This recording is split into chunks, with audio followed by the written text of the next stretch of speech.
মৃত্যুর পর আমাদের চিরস্থায়ী এবং সর্বশেষ বাসস্থান হলো কবর। সেই কবর থেকেই যখন 100 বছরের পুরনো কোনো ডেড বডি উদ্ধার করা হয় এবং সেই ডেড বডিটি যখন অভিশপ্ত হয়, যার মূল্য চুকাতে হয় তার পরিবারের প্রত্যেকের মৃত্যুতে, তখন সেটা কতটা ভয়ানক হতে পারে আপনারাই ভেবে দেখুন। বলছি 2024 সালে রিলিজ হওয়া কোরিয়ান হরর এক্সোমার কথা। এই মুভিটি এতটাই চর্চায় যে 1 কোটি মানুষ এটা শুধু হলে গিয়ে দেখেছে। এই যেন এক রহস্যঘেরা থ্রিলার হরর। তো বেশি দেরি না করে চলুন ঘুরে আসি এক অমীমাংসিত রহস্য থেকে। মুভির শুরুতেই আমরা বঙ্গিল এবং তার সঙ্গী হারিমকে দেখতে পাই। ওরা দুজন আসলে ওঝা। এরা কোরিয়া থেকে লস অ্যাঞ্জেলেস যাচ্ছিল, কারণ একজন বিজনেসম্যান যার নাম পার্ক, তার পরিবারের প্রাণ সংশয় রয়েছে। এয়ারপোর্ট থেকে পার্কের অ্যাসিস্ট্যান্ট তাদেরকে রিসিভ করে এবং সেখান থেকে একটি হসপিটালে নিয়ে আসে। সেখানে পার্কের সদ্য জন্ম নেওয়া শিশুটি আইসিইউতে ভর্তি। হারিম বাচ্চাটিকে দেখেই বলে দেয় এই বাচ্চাটির উপর তার গ্র্যান্ডফাদারের অভিশাপ রয়েছে, তাই সে আইসিইউতে মৃত্যু সজ্জায়। এই বিষয়ে বিস্তারিত জানতে তারা পার্কের সাথে তার বাড়িতে চলে আসে। পার্ক তাদেরকে জানায় বহু বছর আগে মারা যাওয়া তার গ্র্যান্ডফাদার অনেক ধনী ব্যক্তি ছিলেন, তবে কোনো এক অজানা কারণে তিনি অভিশপ্ত হন এবং যার ফল আমাদের পুরো পরিবারকে এখনো ভুগতে হচ্ছে। সে আরও জানায় সেই সময় তারা সকলে কোরিয়াতে থাকত। সময়ের ব্যবধানে কর্মসূত্রে তারা আমেরিকাতে সেটেল হয়ে যায়। পার্ক জানায় রাত নামলেই যেন অভিশাপ তাদেরকে গ্রাস করে। চোখ বন্ধ করলেই মনে হয় কেউ প্রচণ্ড কষ্টে আর্তনাদ করছে। এইসব শুনে হারিম তার ওঝাবিদ্যা প্রয়োগ করে জানায় আপনাদের উপর আপনাদের মৃত গ্র্যান্ডফাদারের অভিশাপ রয়েছে। তিনি হয়তো কোনো কারণে প্রতারণার শিকার হয়েছিলেন, তাই মৃত্যুর পরেও সেই কষ্ট তাকে যন্ত্রণা দিচ্ছে। তবে এই অভিশাপ থেকে বাঁচার উপায় রয়েছে। তার জন্য তার সাহায্য লাগবে 2 জন ব্যক্তির, একজন ডিউক এবং অন্যজন জিওন। ডিউক হলেন ফেংশুই বিদ্যায় প্রসিদ্ধ। এখানে বলে রাখা ভালো, ফেংশুই হচ্ছে হিন্দু শাস্ত্র মতে বাস্তুশাস্ত্র। কোরিয়ান এবং জাপানিজরা এই বিদ্যার মাধ্যমে মানব জীবনের নানা সমস্যার সমাধান বের করে থাকে। অর্থাৎ সোজা বাংলায় বললে লাফিং বুদ্ধা এই ফেংশুইয়ের প্রতীক, আর বাকি রইল জিওম্যান্সার। এই দুটো সেক্টরই অ্যাস্ট্রোলজি বিদ্যা হিসেবে ব্যবহৃত হয়। তবে জিওম্যান্সার মানে সোজা অর্থে পৃথিবীর ভবিষ্যৎবাণী সম্পর্কে বোঝায়। তো ডিউক এবং জিউক যে 2 জন ব্যক্তির কথা হালিম বলেছিল, তারা 2 ব্যক্তি একসাথেই কাজ করে থাকে, আর হালিমের সাথেও তাদের পরিচয় বেশ অনেক দিন ধরেই। হালিম ডিউক এবং জিউককে জানায় মিস্টার পার্কের গ্র্যান্ডফাদারের এই অভিশাপের কারণ। সম্ভবত তাকে সঠিক নিয়ম অনুসারে কবরস্থ করা হয়নি, এবং যেহেতু তারা প্রত্যেকে সপরিবারে কোরিয়া ছেড়ে আমেরিকাতে থাকে, হতে পারে তার গ্র্যান্ডফাদারের জন্য যে সকল ধর্মীয় রিচুয়াল করা প্রয়োজন তার কিছুই তারা করেনি। এজন্যই হয়তো এমনটা হচ্ছে। তারা পুরো টিম ডিসিশন নেয় পার্কের দাদুকে যদি আবারও কবর খুঁড়ে সকল নিয়ম মেনে মাটি দেওয়া হয় তবে এগুলো ঠিক হয়ে যেতে পারে। কিন্তু পার্কের পরিবারের অন্যান্য সদস্যরা এতে মোটেও রাজি ছিল না। তাদের কাছে পূর্বপুরুষের লাশ তোলা অত্যন্ত ঘৃণিত কাজ বলে মনে হচ্ছিল। কিন্তু পার্ক চাচ্ছিল এই সমস্যার সমাধান হোক, তাই সে রাজি হয়ে যায়।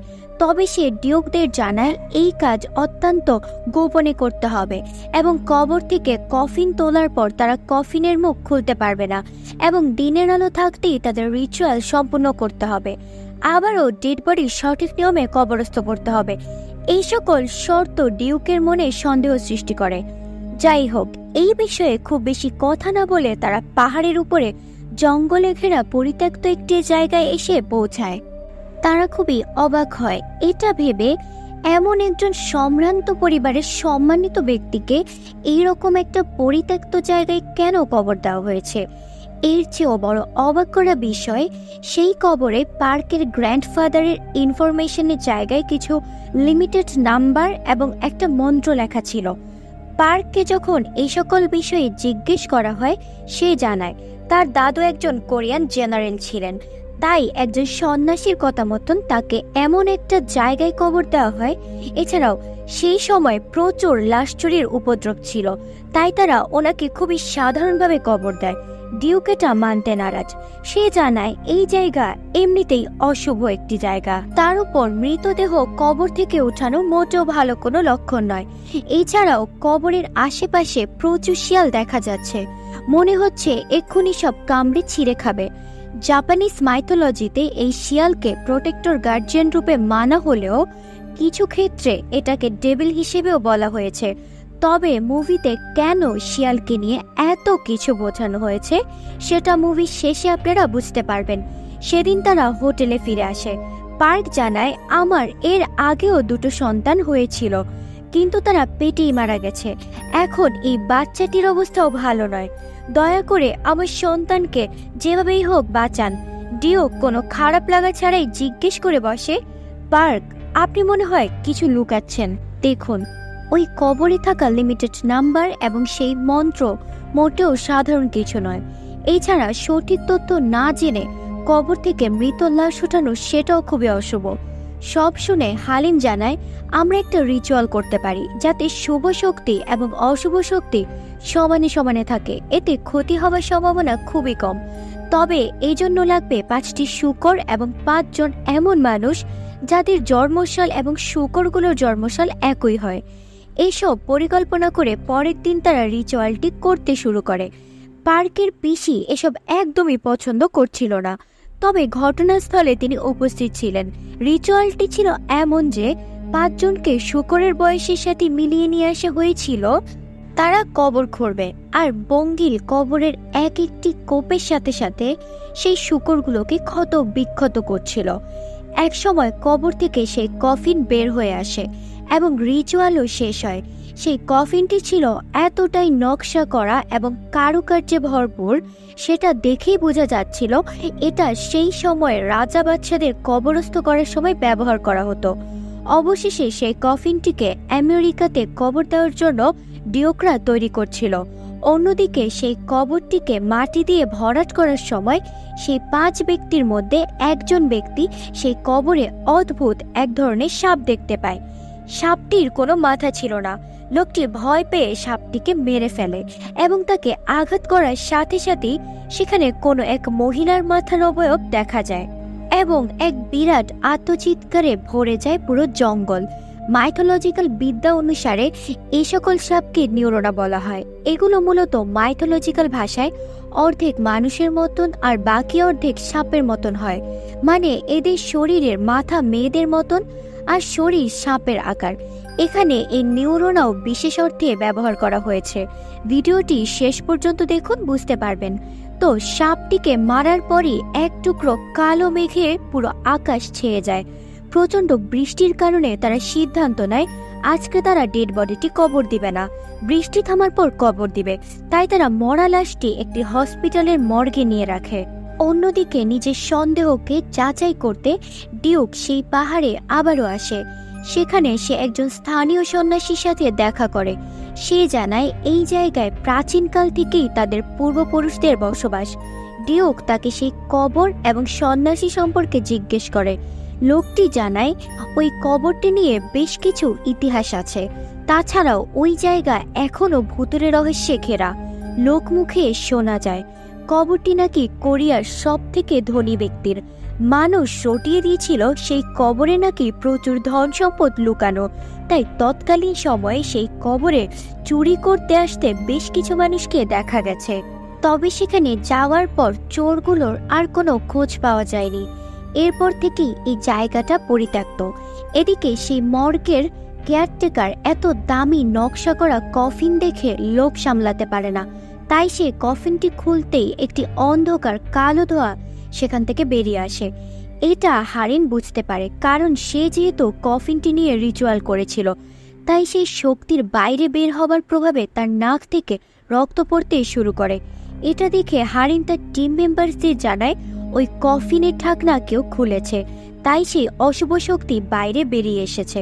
তবে সে তো স্বয়ং পার্কের গ্র্যান্ডফাদারের আত্মা। এর পরের সিনে আমরা দেখতে পাই পার্কের বাবা একটি চেয়ারে বসে আছে আর বাইরে জানালার পাশ থেকে কেউ একজন বলছে, কিরে দরজা খোল, ভুলে গেলি আমাকে? পার্কের বাবা তার বাবার কণ্ঠ শুনে সাথে সাথে দরজাটি খুলে দেয়। সাথে সাথে একটি দমকা হাওয়া ভেতরে প্রবেশ করে। তখন সে দেখতে পায় তার বাবা তার সামনে দাঁড়িয়ে আছে আর বলছে, বাহ, বাবাকে নরকে রেখে বেশ সুখেই আছিস দেখছি।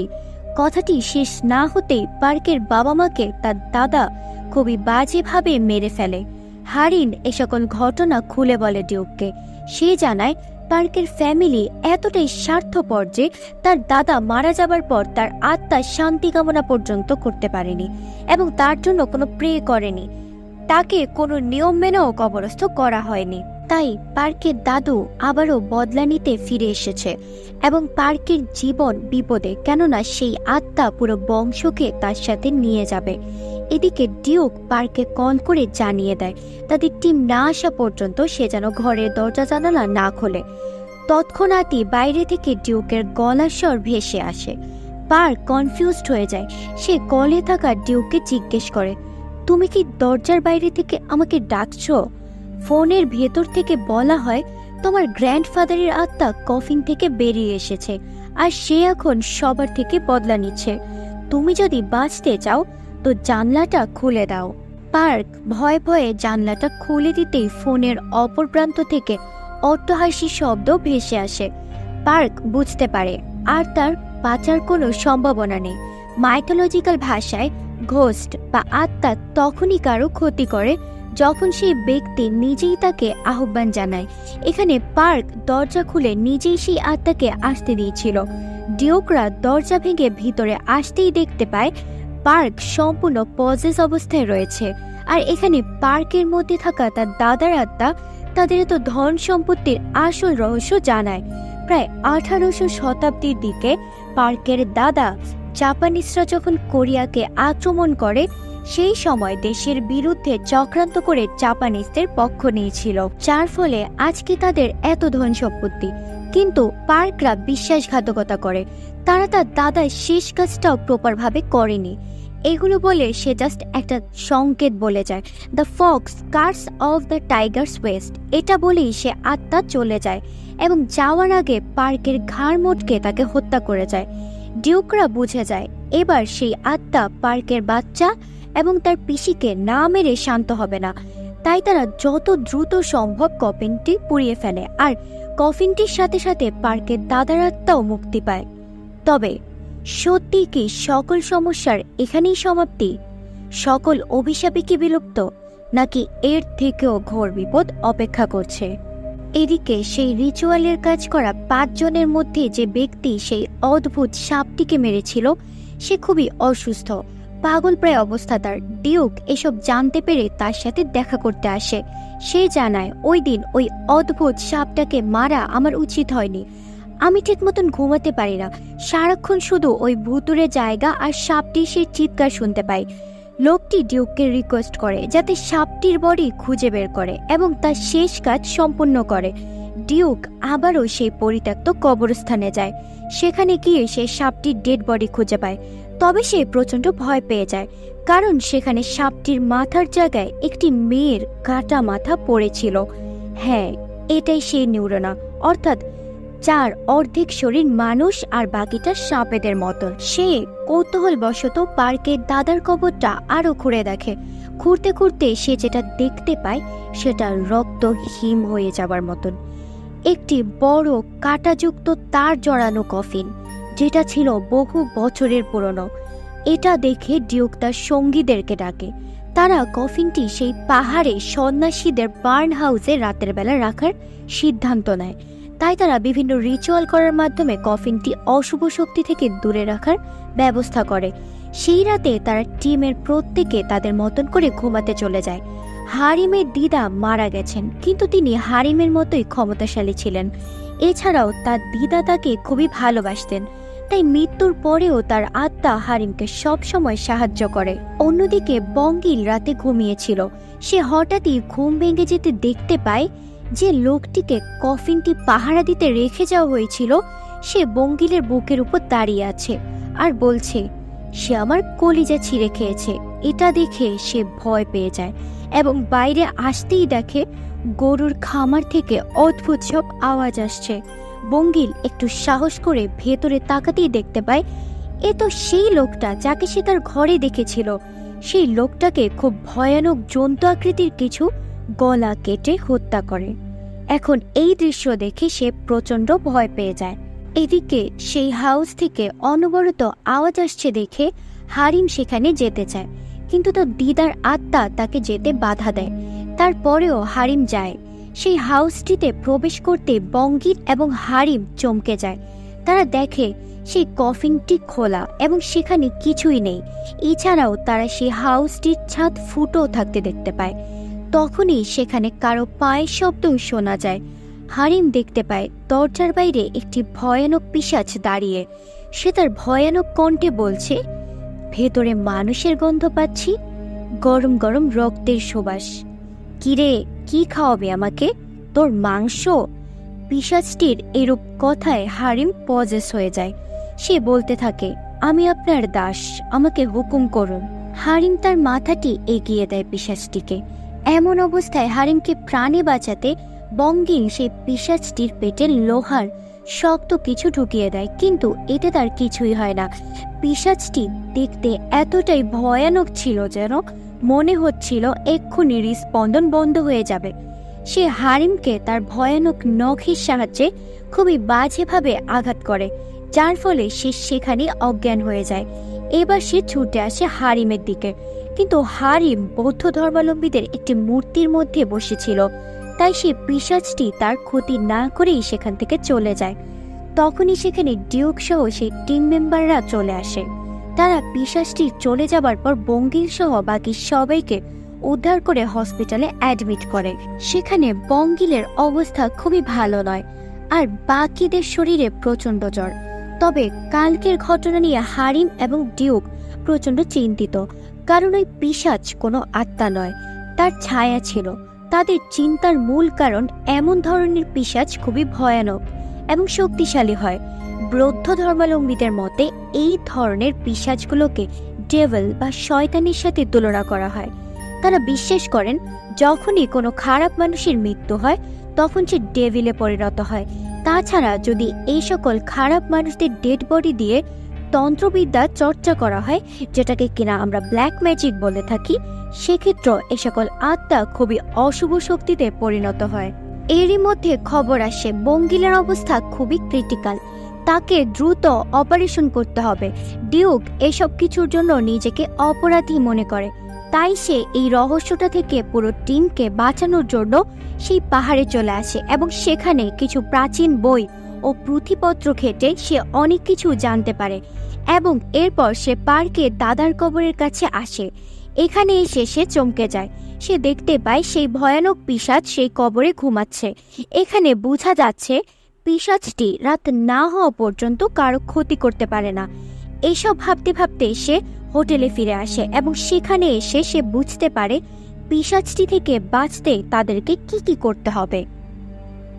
আসলে সেই সময় জাপান এবং কোরিয়ার মধ্যে সমস্যা চলছিল, তাই জাপানের কিছু ফেংশুই এক্সপার্ট তাদের ফেংশুই বিদ্যাকে কাজে লাগিয়ে কোরিয়ার কিছু বিশেষ জায়গায় মাটির মধ্যে মন্ত্রপুত পেরে গেঁথে যায়। এবং সেই সময় একটা গুজব রটেছিল, কবর থেকে কিছু মানুষ লাশ চুরি করার জন্য কবর খুঁড়ে রাখত। আসলে এরা কেউই চোর ছিল না, এরা আসলে অশুভ সেই পেরেকগুলোকে খুঁজে খুঁজে নষ্ট করে দিচ্ছিল।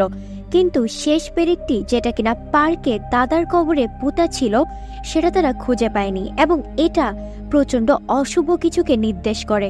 তাই পার্কের দাদার আত্মাকে অভিশপ্ত বলা হয়েছিল। আর এজন্যই সেই পিশাচ সেই কবরে বা সেই মাটিতে বসবাস করে, শুধুমাত্র এই পেরেকটি রক্ষা করতে। তারা এটাও বুঝে যায় সেই দিন সেই পিশাচ বঙ্গির এবং হারিমকে কোরিয়ান মন্ত্র তাদের শরীরে থাকার কারণে কোনো ক্ষতি করতে পারেনি। তাই হারিম, ডিউক এবং জিউক প্ল্যান করে তারা এই অভিশাপ মুক্ত করবে। তাই তারা তাদের প্ল্যান মতন সেই পাহাড়ে চলে আসে। তাদের সারা শরীরে এক ধরনের অদ্ভুত মন্ত্র লেখা ছিল। রাত হতেই সে পিশাচ জেগে ওঠে। হারিম অনেকগুলো মাছ সে পিশাচের আশেপাশে রেখে দেয়, যাতে মাছের গন্ধে পিশাচটি তার পিছু নেয়। আর এই সুযোগে ডিউকরা কবর খুঁড়ে সেই পেরেকটি খোঁজে এবং বার করতে পারে। কিন্তু ভয়ানক ব্যাপার, তারা পেরেকটি অনেক খুঁজেও পায় না। এদিকে সেই পিশাচ হারিমকে আক্রমণ করতে ক্ষুধার্ত হয়ে উঠেছে। তবে আগেই বলেছিলাম হারিমের মৃত দাদিমার আত্মা তাকে সবসময় সকল কাজে সাহায্য করে, তাই সে যাত্রায় তার দাদিমার আত্মার সাহায্যে সে প্রাণে বেঁচে যায়। এইখানে এই পিশাচের বিশেষ দিক হলো সে শুধুমাত্র জীবিত মানুষদের থেকেই সে পেরেকটিকে রক্ষা করার চেষ্টা করে। এক্ষেত্রে মৃত আত্মাদের সাথে তার কোনো লড়াই নেই। হারিম হন্তদন্ত হয়ে কবরের দিকে ফিরে আসতেই দেখতে পায় ডিউককে। সে জানায় ওই পেরেক তারা খুঁজে পায়নি, ডিউক এখনো সেখানে আছে আর অনেক বিপদ তার। পিশাচটি সেই কবরের দিকে চলে আসে, সে ডিউককে খুন করবে। ডিউকও বুঝতে পারে তার কাছে বেশি সময় নেই। ধীরে ধীরে পিশাচটি ডিউককে তার ধারালো নখগুলো দিয়ে আঘাত করতে থাকে। ডিউককে বাঁচানোর জন্য হারিম এবং জিউক পিশাচটিকে মন্ত্রপুত রক্তে ভিজিয়ে দেয়। এতে সে যন্ত্রণায় ডিউককে ছেড়ে দেয়, কিন্তু হারিম এবং জিউকের গলা চেপে ধরে। এমন অবস্থায় হারিম পিশাচটির মধ্যে কিছু সিন দেখতে পায়, অর্থাৎ এই পিশাচের পিশাচ হয়ে ওঠার আসল রহস্য। এটা ছিল খুবই মর্মান্তিক একটি ঘটনা। অনেক বছর আগে যখন জাপান এবং কোরিয়ার মধ্যে সমস্যা দেখা দেয়, সেই সময় একজন জাপানিজ ওঝা একজন কোরিয়ার জেনারেলকে খুন করে এবং তার মাথা কেটে তার শরীরকে বিভিন্ন পশুদের অঙ্গ প্রত্যঙ্গ দিয়ে জোড়াতালি দেয়। এরপর হাজার হাজার কোরিয়ান মানুষদের রক্তে রাঙানো একটি ধারালো লোহার অংশ আগুনে উত্তপ্ত করে সেই জেনারেলের শরীরে প্রবেশ করায়। এরপর সেটাকে মাটিতে পুঁতে দেওয়া হয়, অর্থাৎ সেই অশুভ পেরেকটি আসলে এই পিশাচটির শরীরের মধ্যেই রয়েছে। ভেবে দেখুন, একটা মৃত মানুষের শরীরকে কি পরিমাণ কষ্ট দেওয়া হয়েছিল, যেখানে আমরা মৃত্যুর পর অত্যন্ত সম্মানের সাথে মৃতদেহকে কবরস্থ করতে দেখতে পাই। এরপর সেখানে পার্কের দাদাকে কবর দেওয়া হয়, কারণ সে সন্ন্যাসী যে কিনা পার্কের দাদাকে এখানে কবর দিতে বলেছিলেন, সে জানতো পার্কের দাদা অনেক ধনী ব্যক্তি, তাই তার কবর খুঁড়তে কেউ সাহস করবে না। আর এই শেষ পেরেকটি যে এখানে আছে সেটাও কেউ বুঝবে না। আমরা মুভিটিতে কবর থেকে একটি অদ্ভুত সাপকে বের হতে দেখতে পাই। সে ছিল প্রথম ধাপ, যে কিনা এই পেরেকটির পাহারাদার ছিল। তার মৃত্যুর পর সেই পিশাচটি জেগে ওঠে। প্রাচীন ফেংশুই বিদ্যায় বলা হয়ে থাকে, এই সকল ব্ল্যাক ম্যাজিক করা পিশাচদের কাঠের তৈরি কুঠার দিয়ে আঘাত করলে এরা শক্তিহীন হয়ে পড়ে এবং খুব সহজেই এদের বিনাশ ঘটানো সম্ভব। ডিউক এই প্রক্রিয়াটি বুঝতে পারে, তাই সে তার পেট থেকে বের হওয়া রক্তের মাধ্যমে কুঠারটি ভিজিয়ে নেয় এবং এক কোপে সে পিশাচটিকে দুই ভাগে ভাগ করে ফেলে। আর এই কাজের মাধ্যমে অভিশাপ মুক্ত হয় সবাই, আর সেই কবরটিও। এই ঘটনার পর বঙ্গিলও সুস্থ হয়ে ওঠে। তার উপর পিশাচের করা আঘাতের প্রভাব কেটে যায়। তারা সবাই নিজেদের প্রাণ বাঁচিয়ে নিজেদের বাড়িতে ফিরে আসে। এরপর আমরা সেই টিমের সবাইকে ডিউকের মেয়ের বিয়েতে অনেক খুশি থাকতে দেখতে পাই, আর এই সিনটির মাধ্যমে মুভিটির হ্যাপি এন্ডিং হয়। এবার আসুন মূল কথায়। এই মুভিটি আসলে অনেক গোলমেলে। প্রত্যেকটি সিনের মধ্যে কোনো না কোনো ডিপ মিনিং রয়েছে। এখানে আসলে মূলত হাইলাইট করা হয়েছে ব্ল্যাক ম্যাজিককে এবং এর পরিণতি আসলে কতটা ভয়ানক হতে পারে সেটাই বোঝানো হয়েছে। আমি চেষ্টা করেছি সবগুলো বিষয় আপনাদের মাঝে তুলে ধরার এবং মুভিটিতে যে সকল বিষয়গুলো হাইলাইট করা হয়েছে সেগুলোর মিনিং বা কি বোঝানো হয়েছে সেটাকে খুব শর্টলি এক্সপ্লেইন করার। মুভিটি কেমন লেগেছে অবশ্যই আমাকে কমেন্ট করে জানাবেন। সবাই ভালো থাকবেন। আল্লাহ হাফেজ।